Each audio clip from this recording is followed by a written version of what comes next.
एवढ्या लवकर टाईम कधी निघून गेला ते कळलं नाही, पण आता बऱ्याच जणांच्या स्टेटसला स्टोरीजला बघून कळायलं आहे की 2024 संपत आलं आहे. आणि स्पॉटिफाय रॅप्टसोबतच ऑक्सफर्डने सुद्धा word of the year publish केला. Word of the year 2024 is brain rot. बऱ्याच लोकांना असं वाटतं की ब्रेन रॉट म्हणजे फक्त फालतूच्या, ज्यातून काहीच व्हॅल्यू मिळत नाही अशा तासनतास रील बघत बसणं, नुसतं टाईमपास करणं. आय थिंक त्या रिलेटेड काही रील पण व्हायरल झाल्या होत्या नाही का, म्हणजे अभ्यास करायला बसलेलं, हातात मोबाईल घेतला आणि 3-4 तास कसे निघून गेले कळलं नाही, ते वाला पॉईंट. पण ॲक्च्युअलमध्ये ब्रेन रॉटचा पूर्ण अर्थ काय, नेमकं काय परिस्थिती आहे. काही जणांना वाटतं आहे, ज्याच्यामध्ये मी पण आलो, मलाही तसंच वाटायचं आधी की मी फक्त मोटिवेशनल कंटेंट बघतो आहे, मी फक्त व्हॅल्यूवाले रील्स बघतो आहे, मी फक्त चांगलं कंटेंट कन्झ्युम करतो आहे, मी फालतूच्या रील बघत नाही, मी एकदम जगावेगळा आहे, मी त्या फालतू टाईमपास करणाऱ्या लोकांच्या कॅटेगरीमध्ये येत नाही.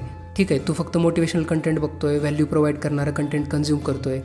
15 मिनटं आधी काय बघितलं तर लक्षात आहे?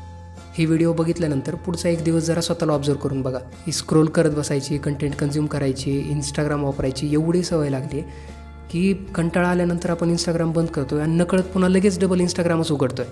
आणि समजा इंस्टाग्रामवर एखादी रील बघितली, एखाद्या मूवीचा, वेबसिरीजचा किंवा इंटरव्ह्यूचा पार्ट आहे, ज्याचा फुल व्हिडिओ यूट्यूबवर अवेलेबल आहे. आपण काय करतात, इंस्टाग्राम मिनिमाइज करायचं, यूट्यूब उघडायचं आणि यूट्यूबवर पुन्हा 15-20 मिनटं स्क्रोल केल्यानंतर लक्षात येतं, यार मी यूट्यूब काहीतरी कामासाठी उघडलं होतं, पण काय आता मी विसरलो.